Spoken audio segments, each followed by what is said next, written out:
Hopefully my internet doesn't cut out on me again this time.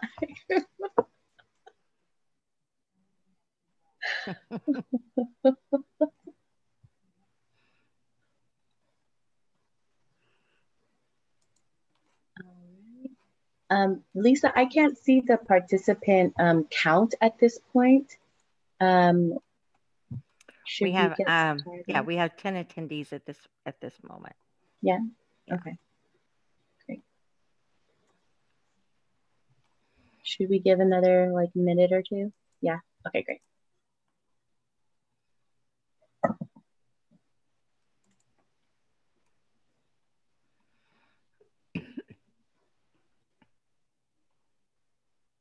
Our fourth community workshop for the Vermont Manchester development.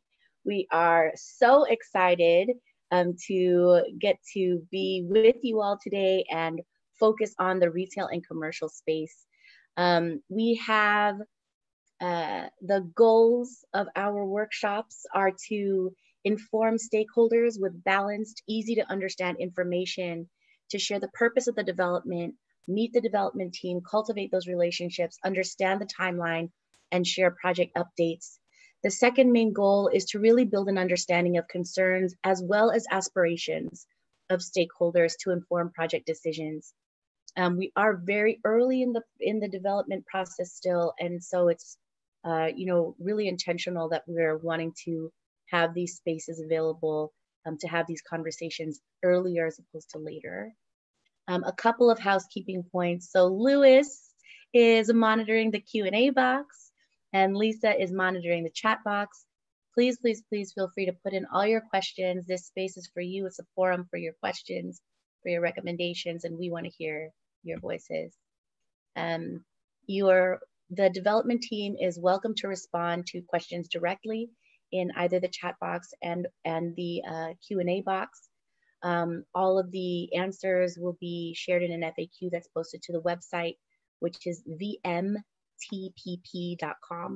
We will always reshare the link to that website. During the Q&A portions of the different topics, you're also welcome to raise your hand and we'll open the line so that you can share your question. What's nice is that we have an intimate group, so we're happy to open up lines as folks raise their hands, as well as respond to questions in the text boxes.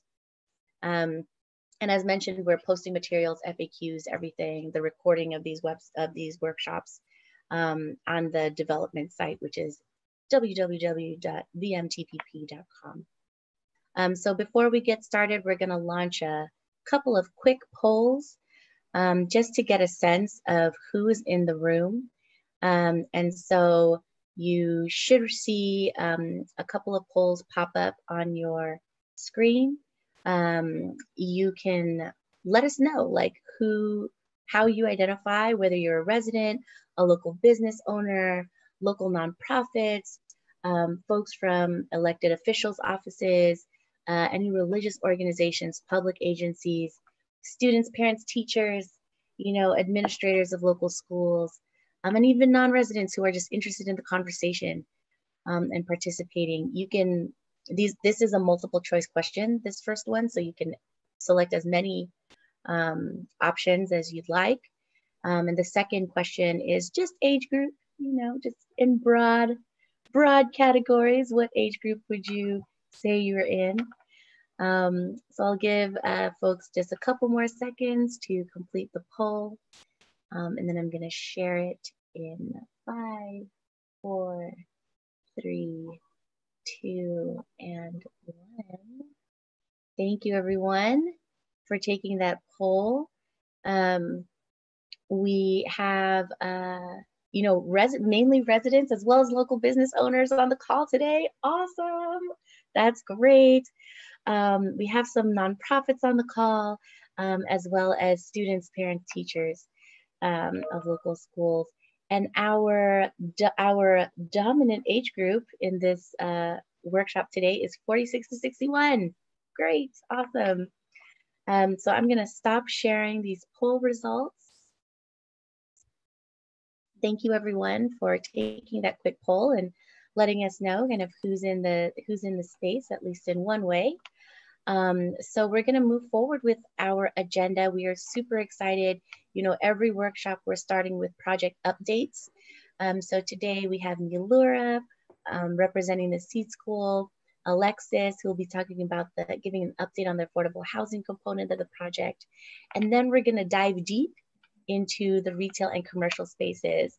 Leandro and Claudia are here to give us an overview of the space, required components, what we know at this point, and updates on different components. And so they'll really be going deep into kind of where we are, what's available, what we're looking for. We'll pause for Q&A, you know, and just some more take folks' questions, any comments. And then we're actually also going to have another conversation that's really focused on strategies to support local and Black and Brown owned businesses to be on site. We are super excited about that part of the conversation. We want to share strategies from other developments, areas of interest, opportunities for entrepreneurs, and hear your ideas. So we hope that, you know, you'll find this discussion as exciting as we do. And at the end, Louis will close us out for any announcements, next steps, how to stay connected. So with that, I'm going to stop sharing my screen and turn it over to Milura. Thank you, Angela, and good evening, everyone. I don't have a screen to share today. I just have a brief update. And that update is, I like to say we're in a mad dash to the start line, but I should say, or the finish line, but actually it's the end of one process and the beginning of the other. And that is to close our financing on the project and get underway by January 15th. So we have commenced our weekly closing calls with our funders, which is a call of about 50 cast of characters. So all the funders, all their lawyers and everybody. So that's happening every Monday as we move towards the closing line. So that closing date rather, excuse me. So that's primarily what we've been engaged with. And we also, in the meantime, are calibrating the construction bid price with our construction budget. So we're working on those. The bids came in a little over budget, and it's, you know, some of it is market driven with what's going on at the time. So we're working with the contractor to calibrate that to fit the budget that we have. And then I should say that I do know I have an outstanding item that I owe you all, and you had asked before of the list of the $32 million in philanthropy that we've been able to raise for the project. So 32 million of it is philanthropy, and the other 60 million we are debt financing. And so the only reason we haven't provided the list yet is that because we did have some donors who wanted some anonymity until a certain point of time. And I think that certain point in time is almost over. So hopefully by the beginning of next week, I can provide the list for posting to the website. And that's it. And I'll answer any questions you may have.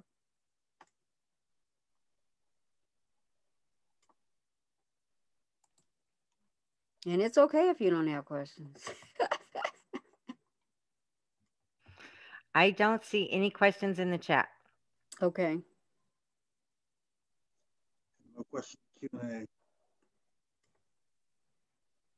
You do have a question? No. Oh.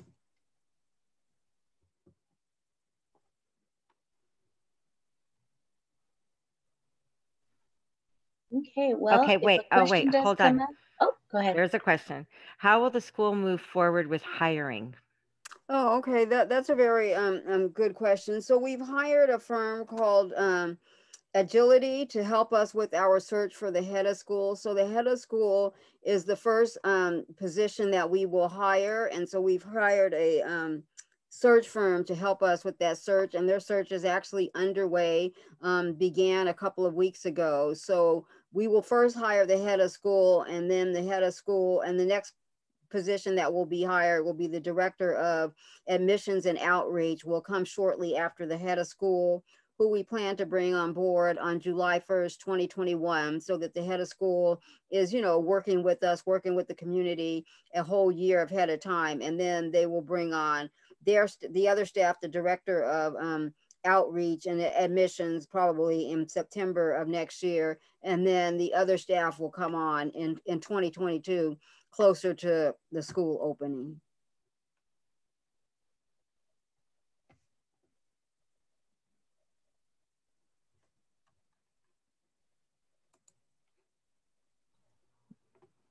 Okay, I think that's it. I don't see anything else in the chat. Okay. I have a question. Oh. Will there be a way for the community to meet those who will be hired? Wait, say that again? Will there be a way for the community to meet those who will be hired? We have extended an invitation, well, to some folks to participate on the assessment that the research firm, or excuse me, the recruitment firm has done to kind of get a sense of, what the head of school, we're looking for in a head of school, not only us, but what the community is looking for a head of school.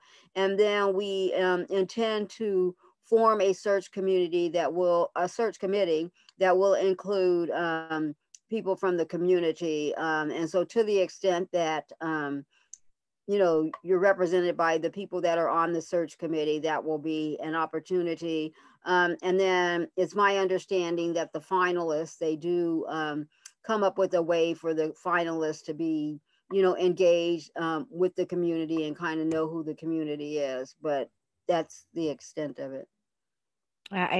There's a question in the chat saying, has the search been public? But I think you just answered that question.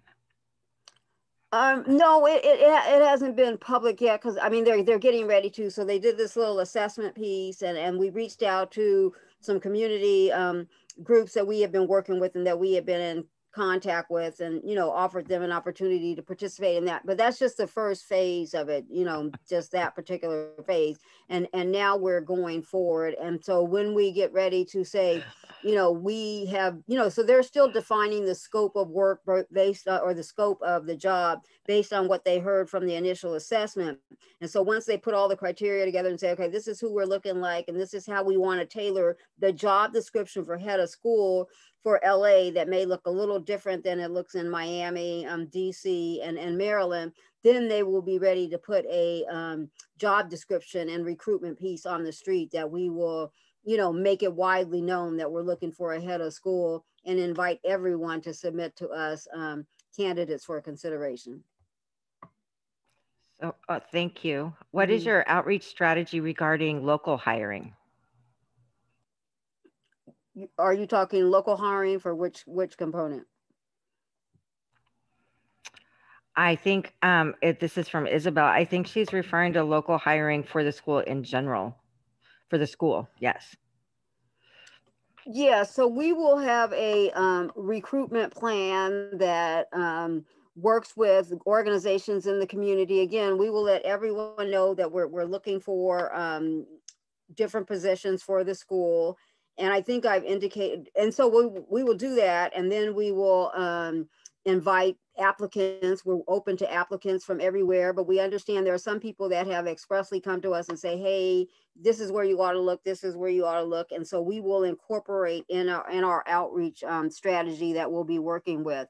And then I think I've indicated before, maybe not, maybe it was in the question and one of the questions and answers written, is that we do have 3 third-party vendor contracts that the school will issue, and those are for the food services, maintenance services, and security services. And so we will be specifically outreaching to the community to provide us with vendors that can provide those services as well. So we'll be saying, okay, we're ready to hire these vendors, and that will probably happen around March of 2023. And I'm sorry, not March, but January, so that we have lead time before they need to be on board in July of 2023.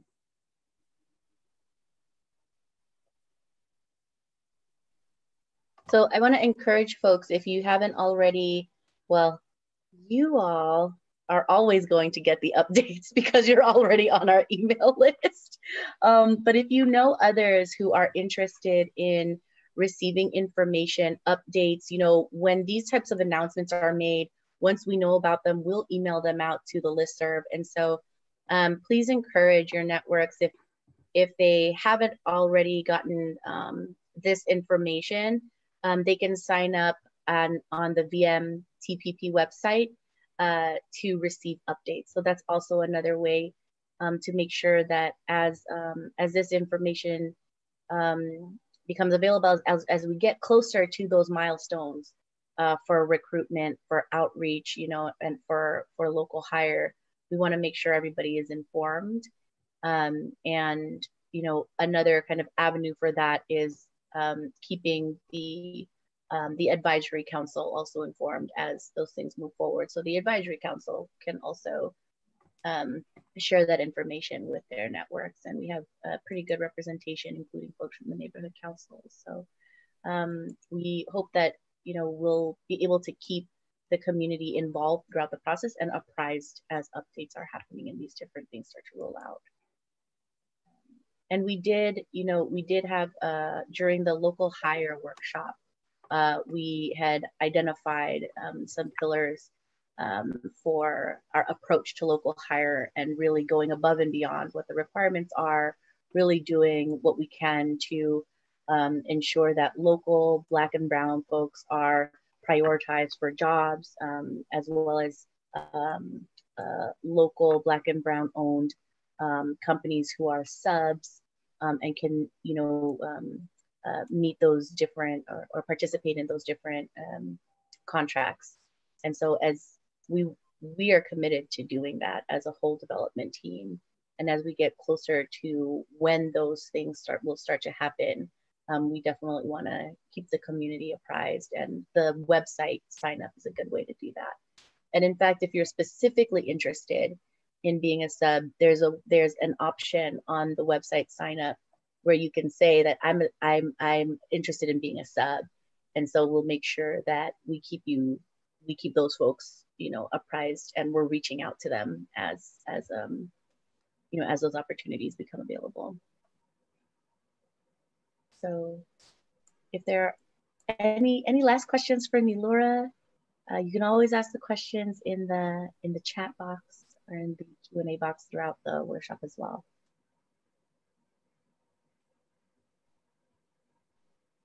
Cool. So we're gonna try something really quick because we're looking at the attendees list, and I'm smiling extra big because I think we all agree we know everybody on this call.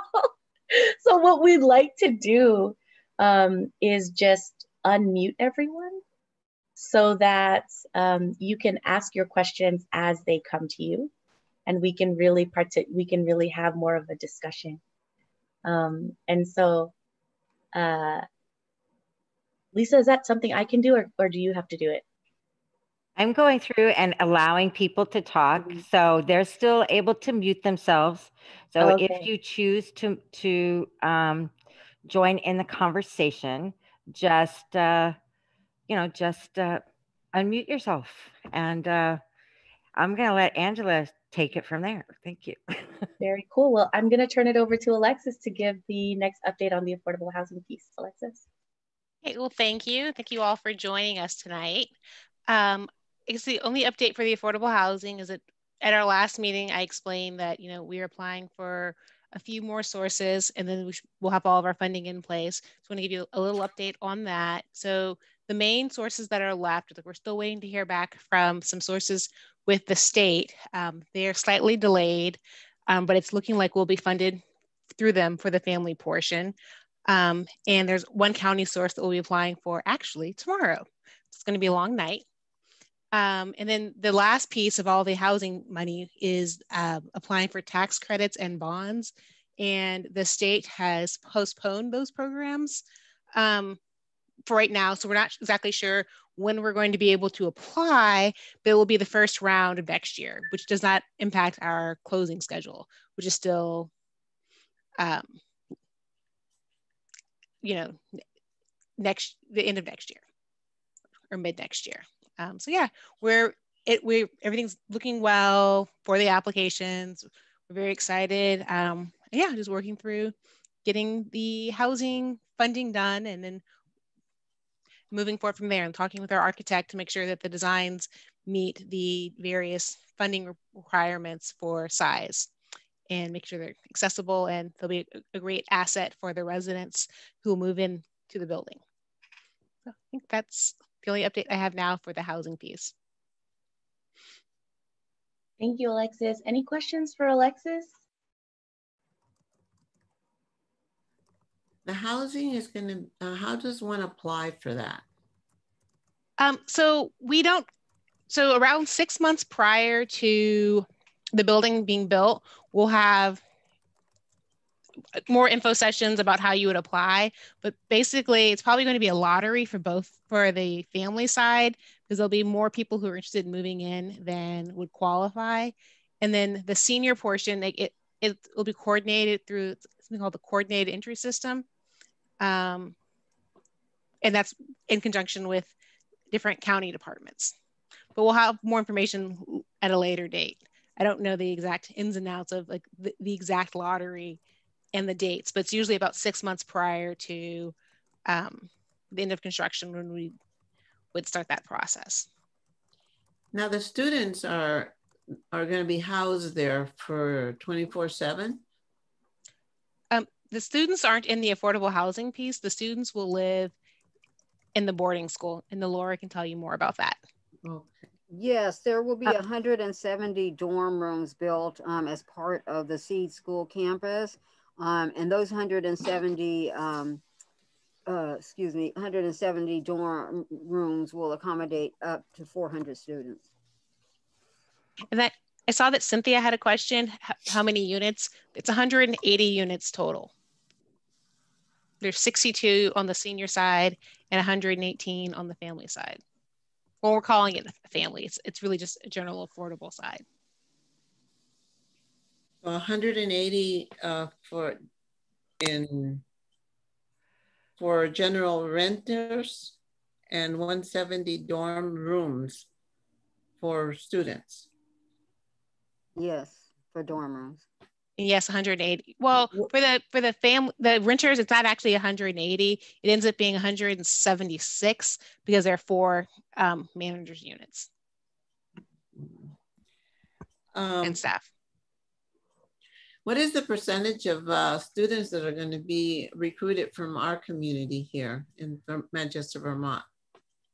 At least 50% is what we asked for in the petition. Okay. I was hoping that we could have more since we're the ones hosting the school in our community. I understand that by charter law, I mean, in California, you have to open up the charter school actually to everyone in California. But that's why we asked that we be able to have local students get a preference, which means that instead of getting one lottery, if we're oversubscribed, instead of getting one lottery ticket for the lottery admissions that we hold, you get 2 so that you have a higher, a higher opportunity to get your number pulled, if you will. And I think the other part of it is that the County of Los Angeles and the various departments from the County of Los Angeles are paying for the boarding part of the school. And so there was a desire by the Board of Supervisors and those departments, since they're paying for it, that the school be made open to all students in the county. But again, we have pushed and people have been agreeable to a minimum of 50% of the students have to come from, will come from the, not have to, but will come from the local community, as they get picked from the lottery. Okay. Are the other schools typically in urban communities? Or are they generally in more suburban or more isolated areas? They're in urban communities. The one in DC is urban. I shouldn't say they're all in urban. I take that back. The one in Maryland is kind of isolated. I mean, it's in the middle of Maryland, but it kind of sits off the main kind of area of so, and it's like 53 acres or so of campus. That particular school is large, and I don't know the Miami campus because I haven't been there and seen that one. But you know, they're inner city for both Maryland and DC. There's a question in the chat box. Do the students have any say in who they'll dorm with?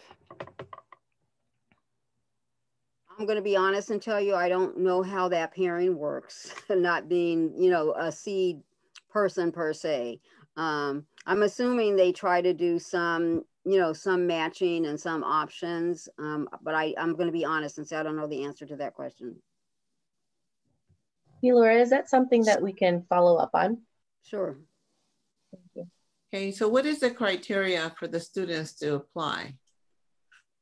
There is no criteria. Any student that wants to go to that school that is, you know, we'll only be taking ninth graders in the first year. So, you know, we take ninth graders, and then each year, you know, those ninth graders move to the 10th grade, and then we take in a new class of ninth graders. So the only criteria is you have to really live in the state of California, but you know, and you make an application, and the only thing we can take is your name, your address, you know, maybe your age, and we can't take like what's your academic record or what's your other information. We have to put everybody who applies name in the lottery to be selected. And then if there are issues why a particular student wouldn't be able to go there, then that's when there's a more detailed kind of analysis, but everybody gets an equal opportunity to go. Oh, okay. I had the impression that this was for foster care students. There is also a preference for foster care students, but it's not only for foster care students. Okay. There's a preference. So they'll get 2 tickets, 2 or 3 tickets. We don't know like which groups will get. We haven't done that drill down yet, what category will get what number of tickets, but there is a priority for foster youth as well. Yeah, and I had something along the same lines, because I thought most charters are approved because you target a particular population that might not have been served efficiently by other schools. So I thought that you were targeting a specific population of youth. That's not correct? Well, yes, I think the question was there's a targeting question and there's a who it's opening question. So in our marketing and our outreach and who we're spending our time doing outreach on, we are targeting, you know, youth in the Vermont Manchester area, youth who maybe foster youth who may be in the DFSS system. So we're targeting those youth, but we have to make it open to everybody. And the other thing that we have to do when we do our charter is we also have to say that we will endeavor to make sure that the population reflects the community in which we reside.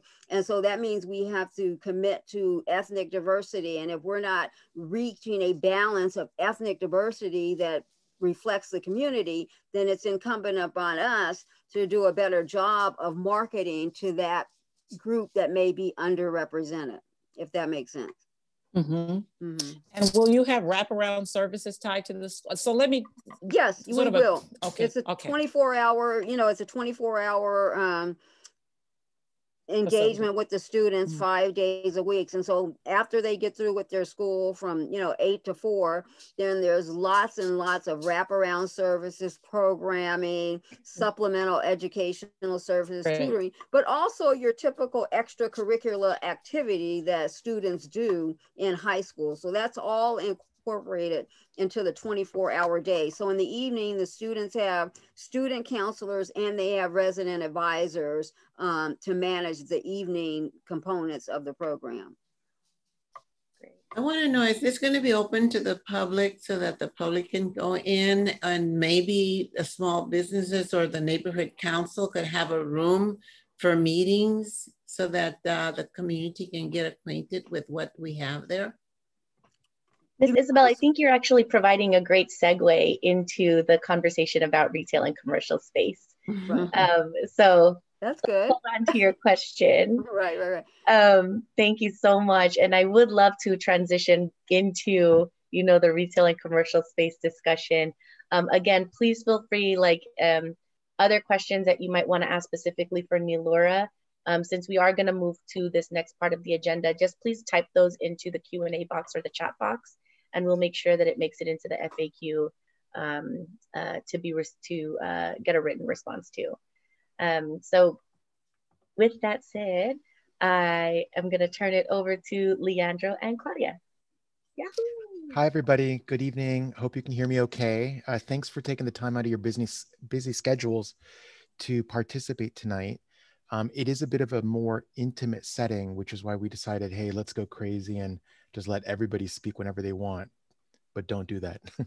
Let's try to keep this somewhat controlled. And I have a lot to present this evening. So I do welcome you guys asking as many questions as you want. I'm not going anywhere. And neither is Claudia and the rest of the team, but many of the slides that will come later may end up answering a couple of the questions themselves. So I'm going to go ahead and start sharing my screen.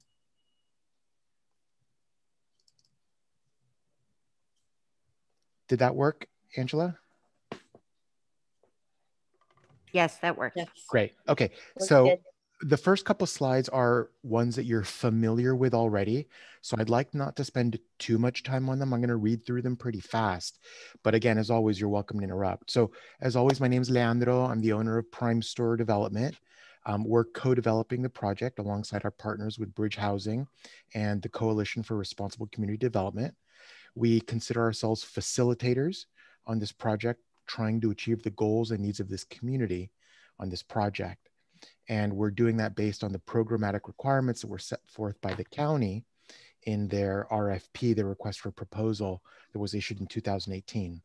Tonight, specifically, we wanted to focus on an update of where the project stands as it relates to the retail area, the retail concepts, and full updates. Most importantly, though, since the project is not built, since we're still in the early stages, we wanted to share with you, honestly, our vision. So our vision is based on achieving the following goals. We want to attract a quality full-service grocer to the site, attract quality restaurants and shops to the site. We want to create entrepreneurial incubation spaces, create training offices for Metro, create an inviting and safe pedestrian plaza, provide parking for all those uses, and create a unique development project that this community can be very, very, very proud of.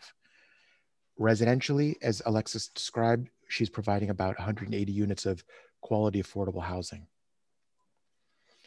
To give you a little bit of background on what the county's request for proposal program parameters were that we have to adhere to, of course, we are here to create jobs and opportunity, increase access to the affordable housing and social services, improve public safety, 15% more energy efficient development than required by code.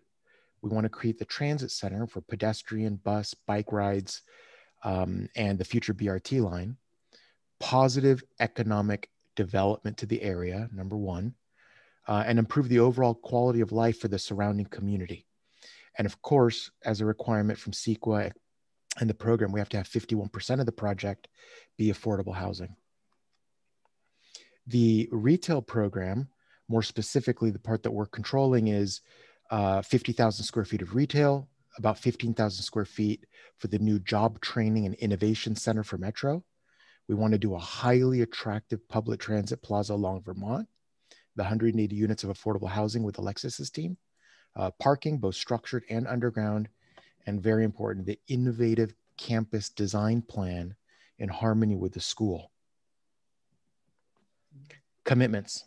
So these are the things that we believe in, and these are the things that you can hold us accountable to. We're committed to local hiring for the construction phase. We're committed to local hiring for the tenant phase, meaning ongoing operations. We're committed to healthy food options. We're committed to minority business enterprises participating and a focus on that. We're committed to union participation. business creation opportunities, ongoing plaza activation and events. We're committed to a safe environment. We're committed to ongoing community outreach and formation of the Community Action Committee, which is, thank goodness, already in place. We are absolutely committed to no fast food restaurants, no police substations, Yes. and we're mostly committed to doing this honestly and doing it in the very best way that we can from the bottom of our hearts. From a schedule perspective, we're simply outlining 4 primary milestones. We began in 2018 in the fourth quarter. We signed a non-binding agreement with the county. We're still in a non-binding agreement with the county. Our goal is to sign our ground lease with the county. The county is going to be the owner of the project, of the ground, and we're going to own the improvements above ground. And our goal is to sign that ground lease literally the fourth quarter of this year. So we're running out of time, but we know we're going to get there. Our goal, not on the school part, but on the mixed use portion, is to start construction in the third quarter of 2021. So, hopefully late summertime, no later than early fall. And we'd like to complete construction in the third quarter of 2023. A little bit about our design inspirations. So from an inspirational standpoint, we do not believe in fortress architecture. We want people to feel included. We are allergic to fences. We demand that we don't put anything that blocks our access to the community, and not just physically, but even kind of emotionally. We want creative and inviting open spaces and access for the community. We want it to be pedestrian friendly. We want it to feel very porous, meaning that you can circumambulate throughout the project, both from the street, across the street, and throughout the project. We're committed to high quality architecture and site amenities. And of course, we want it to be sustainable and transformative. This is the project you all know and love. This is your community. This is the aerial view of the project. Here's Manchester, Vermont, 85th Street and 84th. And of course, you can see that we're cutting off 85th Street through a street vacation process that is currently underway. A new street will be created like an L going from 85th to Manchester. These are the ground floor preliminary layouts where effectively you can see Nilura's school right here, the parking garage in the back, the building that we call Retail 2, Retail 3, which is hopefully the coffee shop, and then the ground floor retail of the main building, which we simply call Building 1. This is a little detail of the garage, and this is the third floor where you have the Metro Training Innovation Center, and also on the third floor is where the affordable housing begins. This one's an interesting one. This is what we call an interstitial layout. So here's the ground, Vermont, and effectively the whole ground floor layer is retail. The third floor, because there really is no second floor, it's the mezzanine layer. The third floor is the Metro offices, and everything else are the affordable housing units above. And then we're going to attempt to do the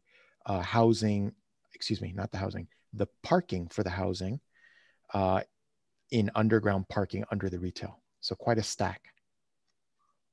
This is what we call an axiometric view, which also shows the ground floor retail, the grocer, Metro, the affordable housing stack, the parking garage, the Plaza retail, the coffee shop, and the school. Here's another cool little cutout view of the axiometric, showing the underground parking, the retail, and the housing stack.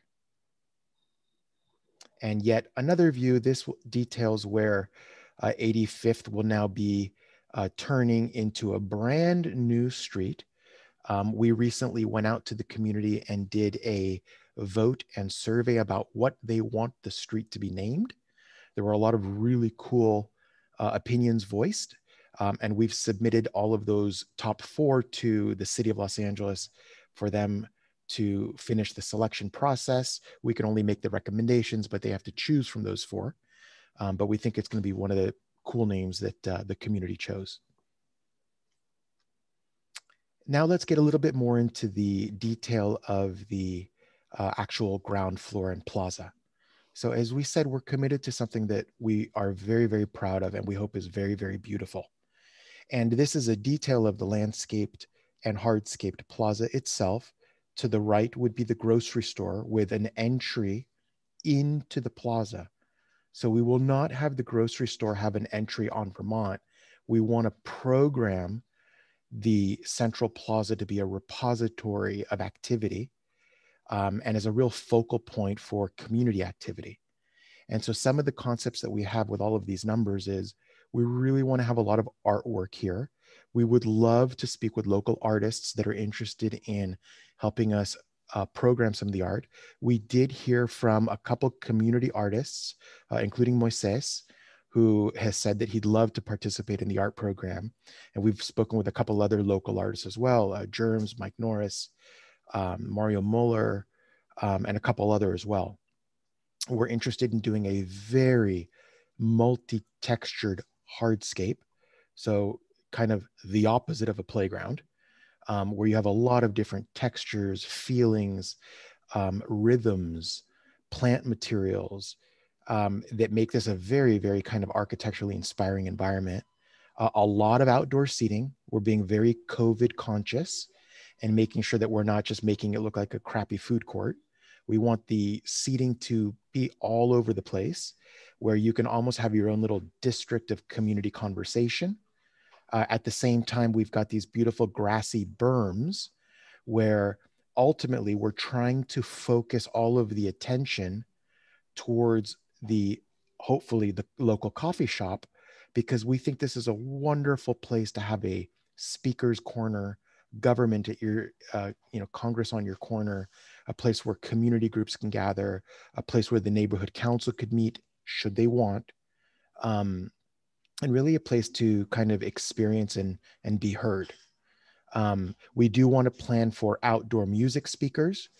So we'll have some beautiful music of all different cultures and sounds piping in.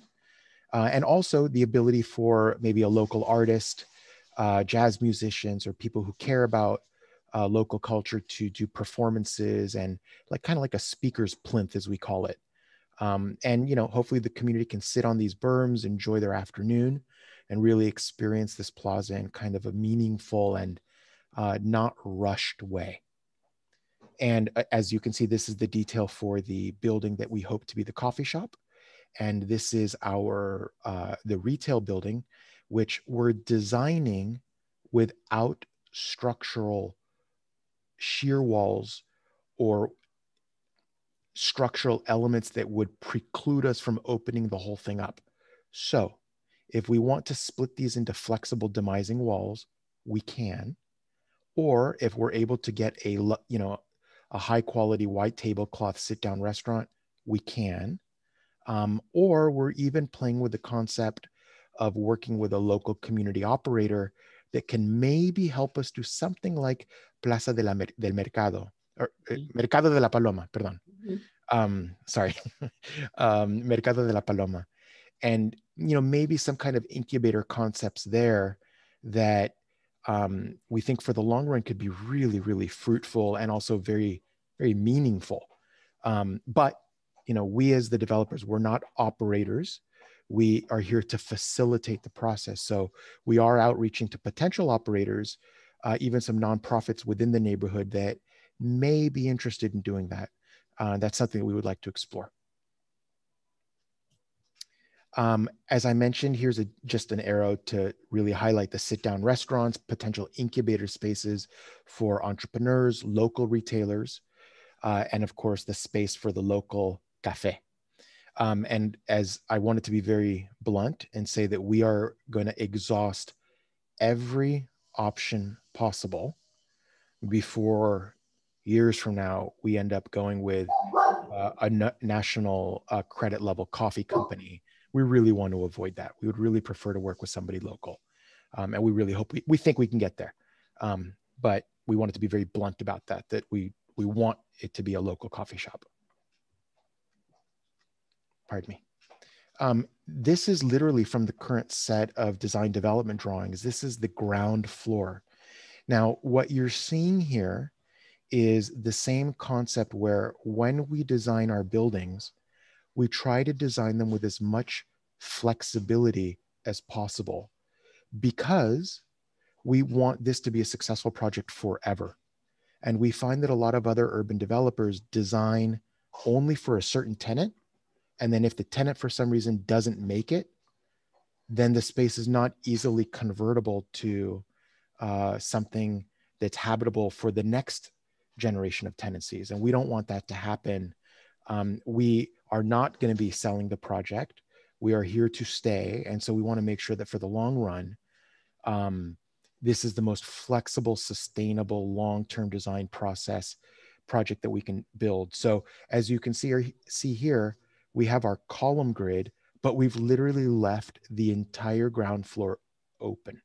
And what that does is it lets us effectively have all 45,000 square feet to design to quality grocer.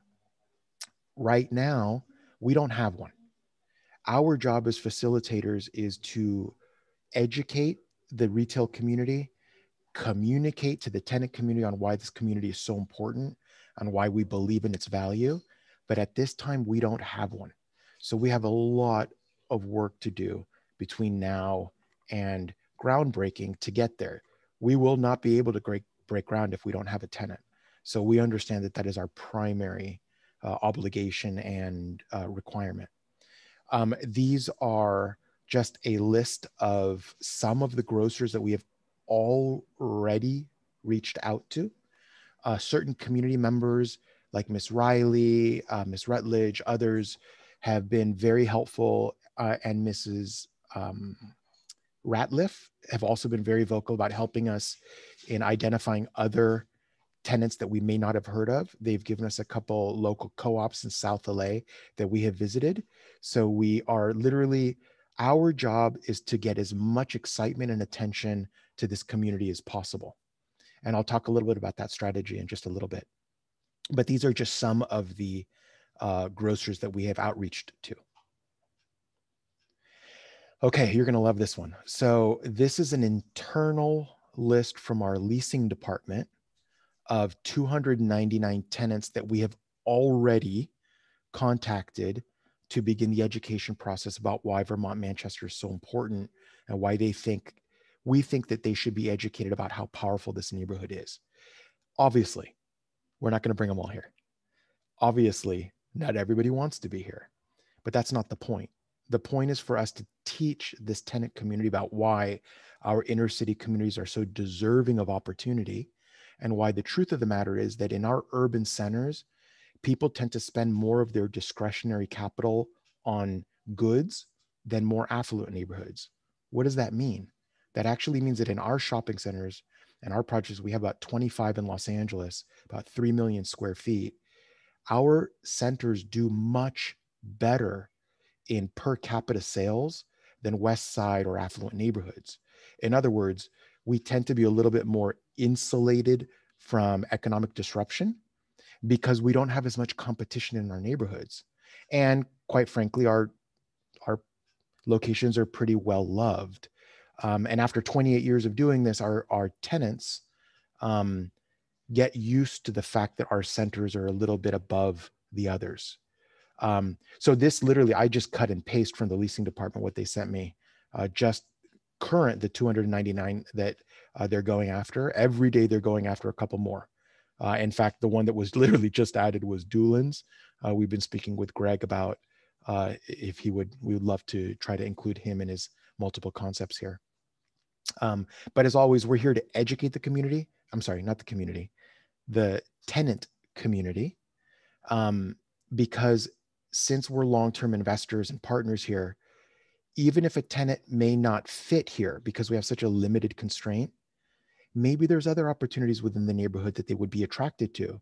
And the more they're aware of the opportunity here, the more they're going to be able to speak with their real estate committees, their brokers, and their boards that, hey, You know, we don't have any stores in the heart of LA. We should really consider investing there. I do want to take a moment to chat about something that Angela brought up, and it's something we're going to discuss a lot more today. But you know, obviously, we're looking for a grocer that offers quality produce and quality services. At the same time, we will consider this project a failure if only national credit tenants are participating here.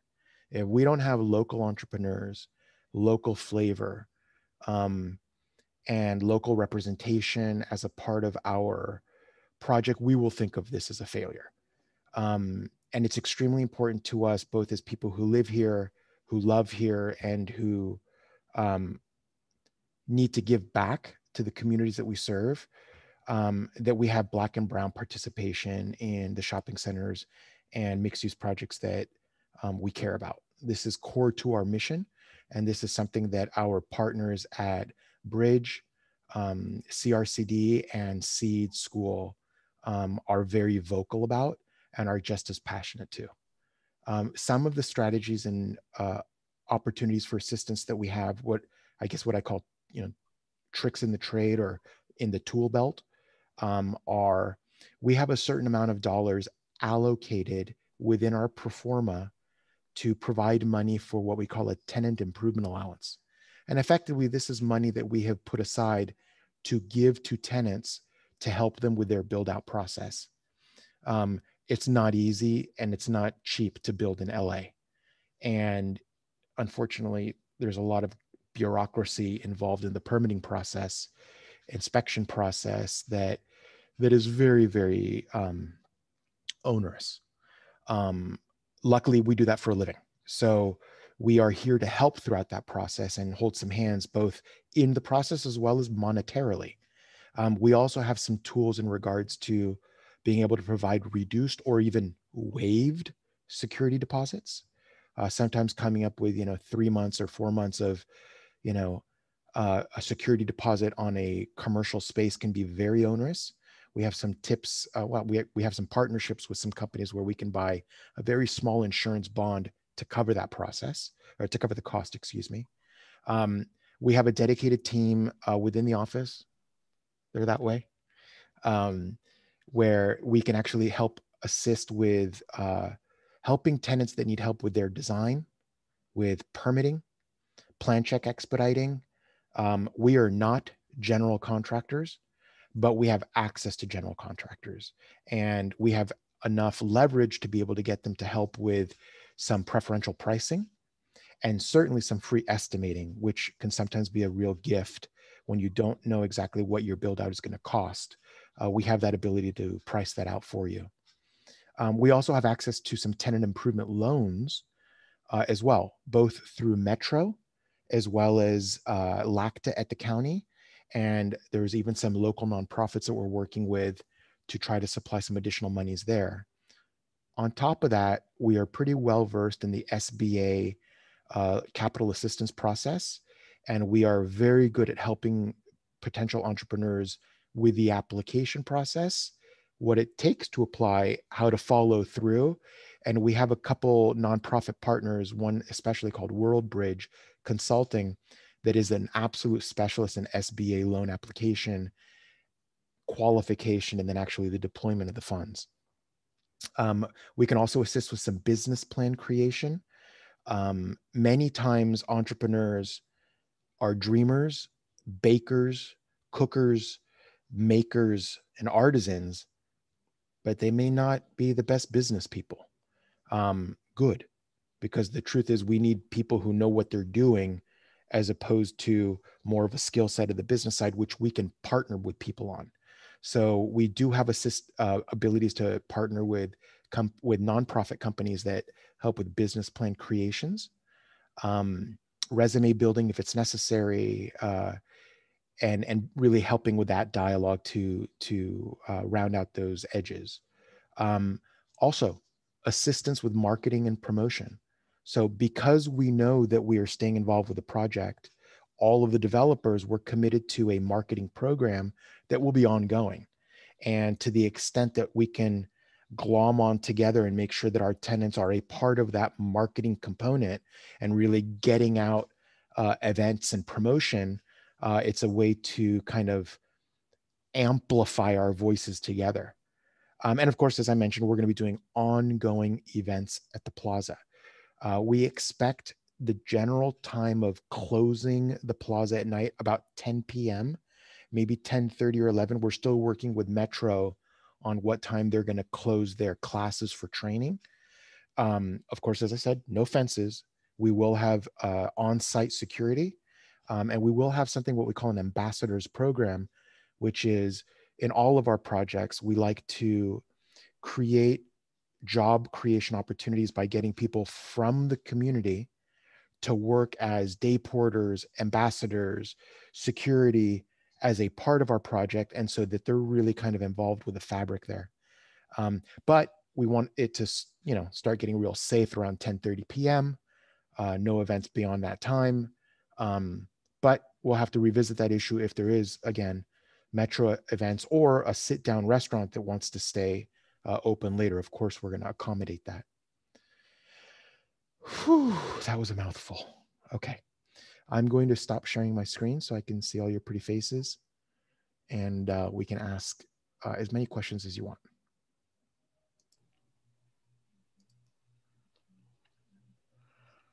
I have a few questions from the chat. So let's just start with those. Okay. You got it. First, will county certified minority and women businesses be given priority consideration? The answer is yes, but I'm literally just trying to figure out how to turn off my screen share. I will figure this out soon. Well, you know what? Don't worry. I won't focus on that. So here's the answer to your question. We, as a development company, will be putting our thumb on the scale for MBE, SBE, WBE, and disadvantaged companies, because that's what we're focused on. The county does not require it. We require it, but the county is not putting that in their documents. Okay, thank you. So I know you talked about a coffee shop. South LA Cafe wants to claim that spot. Cecilia's already claiming it in the chat, and she's given us her resume and the reasons why they should have it. So just so you should know, Cecilia, you should probably talk with Leandro. So just to be clear, I'm a huge fan of what Celia and Joe are doing. I have to be very open, Celia. We've got to talk about rent, and I'm sorry, you've got some competition too, because there's some other good local coffee shops that are also interested. So let's get that brewers race going. But damn straight, we want it to be local, and I love your coffee. Is there an average cost for office space? So we do not offer office space at all. The only office space that we have is going to Metro. So the answer to your question is no, because we don't have any office space. What is the cost per square foot for commercial space? So the answer to your question is as much as you can pay possibly. Okay, I'm kidding. So look, we do have a pro forma that we've submitted to the county. It is somewhat public record. At the same time, we are tasked with charging what we call market rate. Is there some flexibility in what that market rate is? Yes, just don't tell the anchor tenant that. So on the anchor tenant side, market rates are currently going approximately about $1.50 a square foot for anchor space. The out pads in LA are usually going for about $4 a square foot. And some of the more quick serve restaurants and retail shops in the back are usually running between $3.50 to $4 a square foot. Thank you. There are some recommendations for grocery stores and some comments about that, but I will let you visit that in the chat, just referencing Whole Foods, and I'll let you take a look at that.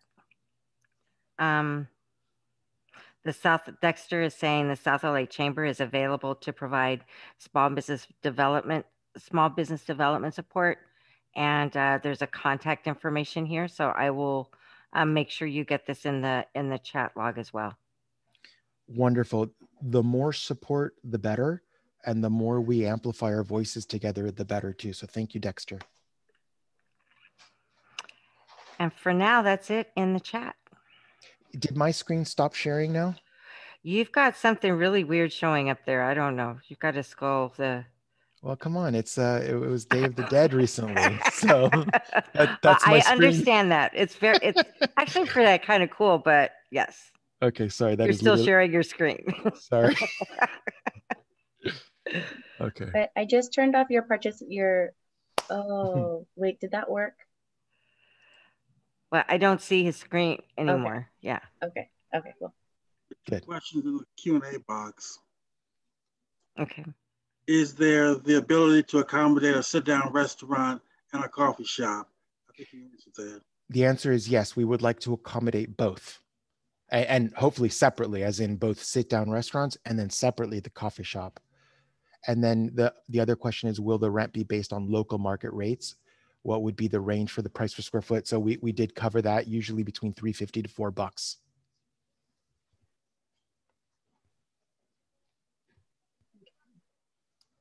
Okay. So the floor is open for additional questions, comments, recommendations. I know that at one point I asked for you guys to look up co-ops when it comes to grocery store. Can you give us an update as to what it is you found out? Yeah. So we visited the two co-ops that you had recommended. And then the one that we had the most traction with is a company called Supermarket. And unfortunately, the African-American owner of Supermarket just purchased her own location on Crenshaw. So we just missed that opportunity. With that said, we spoke with her about potentially doing a second location. And that's not in the cards with her right now, but we are speaking with the others. And Sola Cope, well, that's the one that we visited. That was the other one too, that Isabel had recommended. So we're outreaching. We have spoken with them. We've given them information, and we would love to get as much attention as possible. Okay. Thank you. I'm gonna keep searching also. Thank you. Thank you very much. And I like the idea of the La Paloma. We do too. Very cultural. We do too. I keep calling it Mercado de la Claudia because she's on the line and she's helping with that. So, and she keeps saying it's Mercado de Leandro. Yeah, and I'm like, no. But that would be pretty cool if we could do that. Leandro, I know this is, I don't usually ask a question, but just on that concept of something like a Mercado La Paloma, like what would that take to, to bring that many kind of vendors? Because I think there's an appeal that, smaller vendors can get in, so just wondering kind of from your experience, what would you? From my experience, the demand is there. I think that there are enough local eateries and entrepreneurs that would want to create really attractive stalls within a location. The key component is that we need an operator. We are not operators. We're real estate developers and managers. So that's not our skill set. Now, we do speak business. And so if the operator wanted to partner with us so that helped in the process, we would not be opposed to that at all. And since we'll be also the property management company, we're already going to be there helping out. But we need somebody to act as the business operator who would effectively almost act like a landlord of the space, right? Because they have to make sure that the stalls are well managed, that the individual stall owners are paying rent, right? I hate the word swap meet because it's the opposite of that, but it's a controlled environment of entrepreneurs within an envelope of a business entity. That business entity operator is the partner that we're looking for. Interesting. Have you guys talked to, is it Esperanza, who's the operator of Mercado? So that group is a member of COCO, and We have outreached to them, and we are trying to offer as much advice and opportunity as possible. We don't have any feedback yet that that's something that those groups would be interested in yet. So we're very open. We need an operator if we go down that road. Luckily, we have a little bit of time because, you know, we don't break ground till next year, and our focus is not to lease up the Plaza spaces right now. Our only focus is grosser. Once, and let's be frank, a lot of the tenants in the retail community, they don't have the most creativity in the world, meaning the national credit ones. So they tend to want to see the thing go up first before they commit to spaces. And I'll also be very frank with you, once it's up, you can usually charge a little bit more, because with the national credit tenants, since they don't have any, a lot of inspiration, a lot of creativity, they see it before they can dream of it. And if they see it, they're like, oh, okay, I want to be there. Interesting. In the chat box, there was a recommendation for maybe thinking among the list that was shared, Trader Joe's and Sprouts. Yeah. Can you share what maybe what the outcome was, or maybe what the status of those conversations are? Yeah, I can, and I'll be very open about it. Unfortunately, Trader Joe's is not interested at all. They're still, I want to be as respectful as I can. They're still looking at a lot of the communities that we served as not their demographic, which to me is always a little bit insulting, but we keep at it, right? Our job is never to stop. So even when they say no, we keep asking, and maintaining those relationships, because you never know when they pivot to reality. Sprouts did express some interest. They're not interested in doing an LOI, a letter of intent yet, but they didn't say no. They just said, well, you know, now's not the right time. I guess something that is worth vocalizing is for the last, for that thing called COVID, things got really, really slow. And, you know, again, we have a pretty large retail tenant portfolio, about 500 tenants right now in our portfolio in LA. Very few people are making deals. Very few deals are getting done. And the general attitude has been, we can't focus on new deals right now. We're just interested in saving our existing locations. Or two, we can't think of deals until the elections are over. Okay, at least one of those things is now over, in mostly. So we hope that with, and so let me be even clearer. I don't expect any deals to get done this year. I really don't. I'm really hoping that as the election season, as everyone comes to grips with reality and supports the winner, that between that and the news related to the vaccines, that in the first quarter of next year, all of us in America can focus on 2021 as like, okay, we're still going through a rough time. We've still got a lot more suffering, but we can see a light at the end of the tunnel, and maybe the tenant community can start saying, let's start focusing on new deals. Right now, everyone's got their head in the clouds or underground, and they're not focusing on it. We have very, very few tenants that have responded positively right now saying, yeah, let's go forward. There was a recommendation in the chat box for Sola Co-op. I don't know if I'm saying it right, SOLA Co-op. Yeah, they're on our list.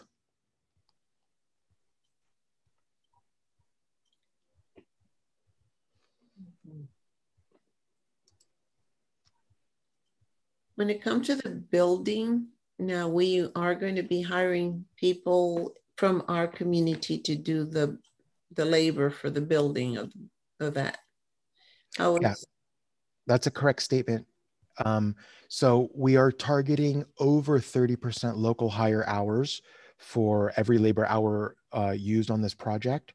The official requirement with the county has not yet been set because we don't have an agreement yet with the county. We already know that historically the requirement is no less than 30% On the project that we just finished in Jordan Downs and Watts, the requirement was 30%, and we got over, I think, 73% on the last phase. And I think 78%. Say again, Claudia? 78%. Thank you very much. Claudia was in charge of that, so she knows better than I do. And got over 92% in the first phase. So our job as a company is to far exceed the requirement, but we anticipate that the requirement will be 30% once it's negotiated. I know two very good electricians. How do they apply for these jobs? Multiple ways. One, as always, Claudia and I and the rest of the development team were direct, open relationships with you guys. So if you email us their information, we'll make sure that we outreach to them. Two, on the website for the Vermont Manchester Transit Priority Project, there's actually a place where you can fill in information for people that are interested in jobs. And if you add that information there, that will populate to a listserv that we can track. And then ultimately, we will take those minority subcontractors and make sure that they've been outreached to by whatever general contractor we ultimately select. As I mentioned, we're not contractors. We will do a public bid process, what we call a competitive bid, and solicit bids from general contractors. So then I send them to vmtpp.com. Claudia? Yes, yeah. V as in Victor, M as in, or V Vermont, M Manchester, T Transit, P Priority, P Project.com. I just dropped the link in the chat box. So anyone who's interested in a job, whether it's as an individual, or as a sub, can sign up there, and we will follow up with you. And there was another feature that was just added to the website for anyone that is interested in being a part of the shopping center as a tenant. Any of the local businesses, they can sign up for updates and enter, add their information so that when we start, going into more detail for finding tenants for the retail spaces, we will be contacting you and, talking to you about the possibility of being a tenant at the center. And it's the same website. That is correct. Yeah. Leandro, could you leave your email address in the chat box for anyone that's interested in contacting you? I'll do that right now. Thank you. And, I wonder, just thinking about, the desire to have as many locally owned, Black and Brown owned businesses on site.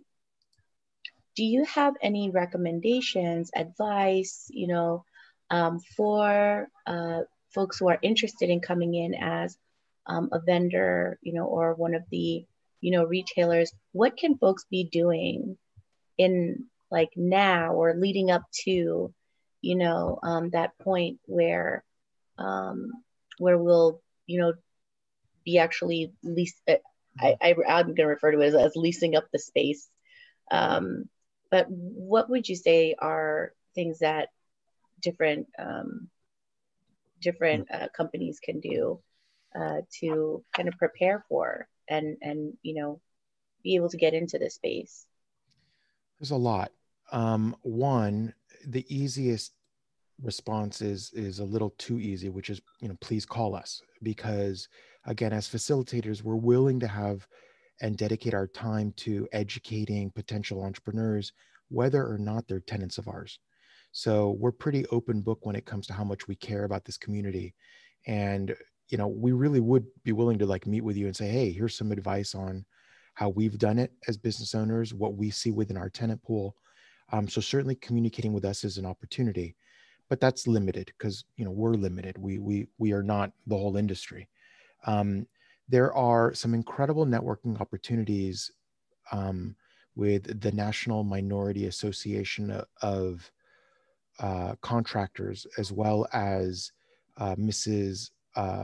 Love's group, Mrs. Enix's group, Vermont Slauson Economic Development. There are so many opportunities to network to amplify your voice. There's a group called Ascend LA that is helping local African-American companies with amplifying their voice. There is a very powerful new group called AREP, African-American Real Estate Professionals Association. Of course, there's the South LA Chamber of Commerce. On the contracting side, there's Build LA, Build Plus, the Young Black Contractors Association. I think what I'm trying to say is there are allies out there that can help you amplify your voice and get your name out there. Many, many more than I can possibly list. If you're interested in growing a career, growing a brand, growing a product, get your ass out there and start talking to people, network, and focus as much as you can on the fundamentals. I'm being very honest when I say that a lot of, we have many people are deep, deep fans of Southern Girl Desserts in Baldwin Hills. We built that store. We helped incubate that business. And that was 8.5 years ago. And now we're taking the owners, Shaniji and Katara, and we're helping them create a commissary in Watts. Why do I tell you that story? Because as much as I love them, they're the best bakers in the world, but they needed some help on the business side, right? You can't ask artists to do everything. So recognize your limitations and say, okay, I can do this, but I need help with that. And try to find people who will partner with you to help on the part that you can't do on your own. And if you're trying to enter a location where the landlord doesn't give a crap about helping you, then don't go there. When it comes to the artist, I also know some artists. How do they get their work to you or whoever? Yeah.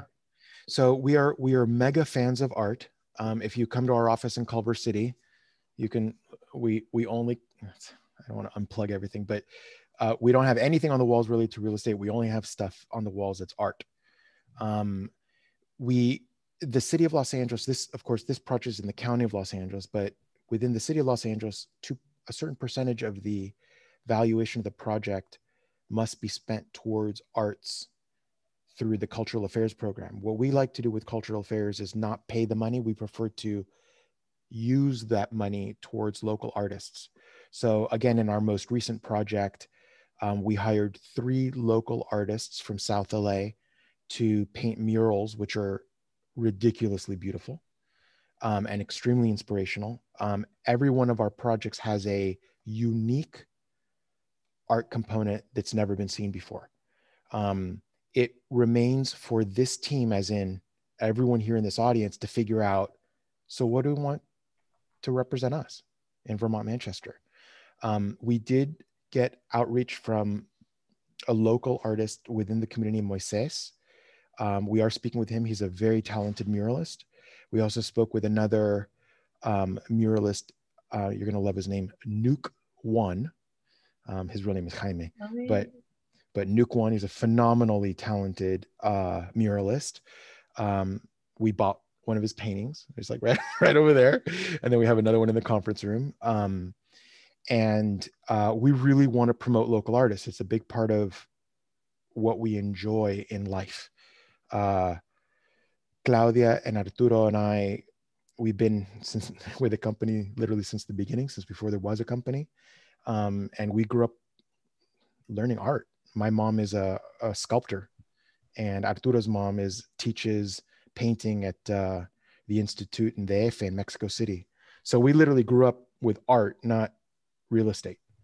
So it's a huge component. So all I can say is, if you know any local artists, send them our way. Okay.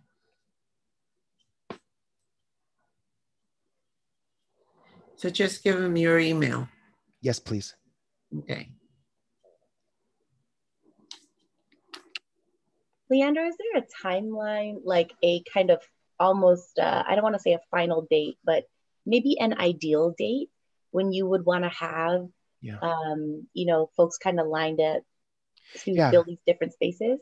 thank you for asking such a good question. So we really need everything lined up by October of next year, because if we're going to break ground maybe a little bit earlier, so I was saying that we'd like to break ground late summer, early fall. At that point, we've signed a contract with a general contractor, and everything that is a change beyond that is what we call a change order. And those hurt.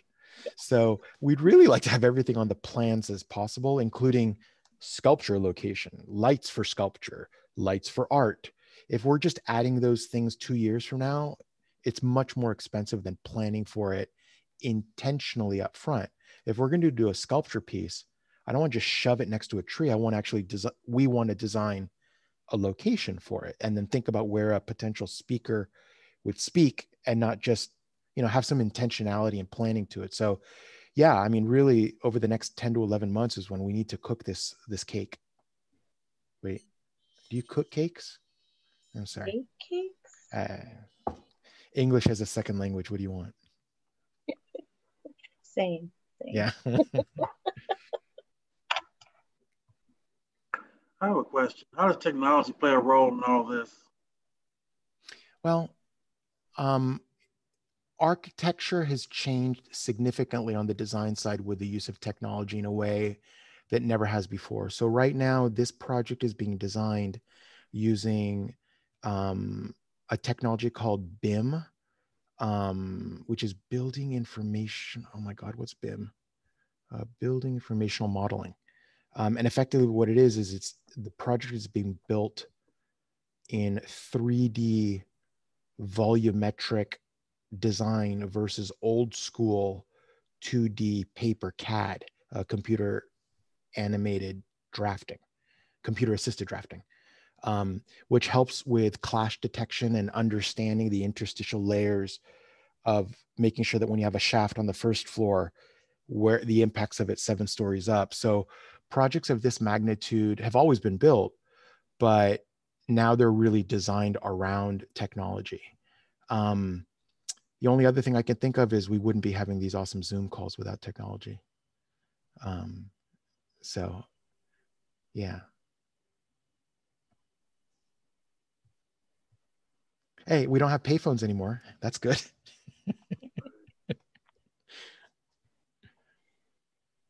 Any other questions or comments from the group? Anything at all regarding the retail and commercial space? This is an open forum for this discussion. Big list of local muralists. We need that. That'd be great.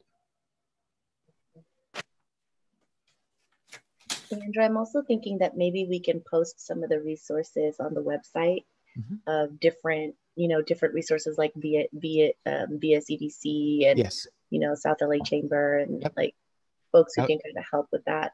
That would be really smart. I love that idea. That. Awesome.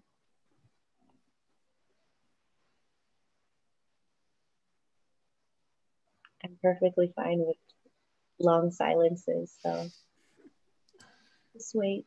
Any other questions?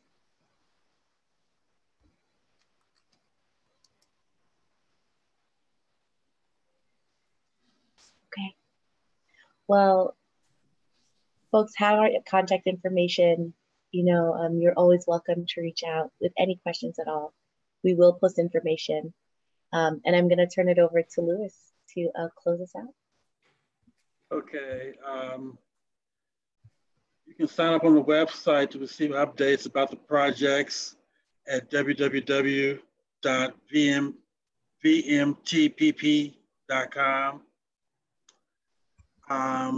If you have any questions, you could reach out to me.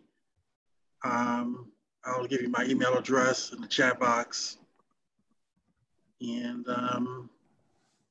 that's it. Great. Well, thank you everyone for joining us. Thank you, Leandro, Alexis, and Claudia for presenting today. And we look forward to keeping the community apprised and connecting again sometime in the new year. And certainly with the advisory council in the next quarterly meeting. So thank you everyone. Have a great evening. And also, Louis, Lisa, and Angela, thank you always for putting these presentations on. They're so interactive. You guys do such a meaningful job with it. You've really made this whole process just beautiful to be a part of. Oh, thank you, Leandro. Thank you, Leandro. Thanks, folks. Thank Have a you, great everyone. night. Thank you. Bye. Take care. Bye. Bye-bye.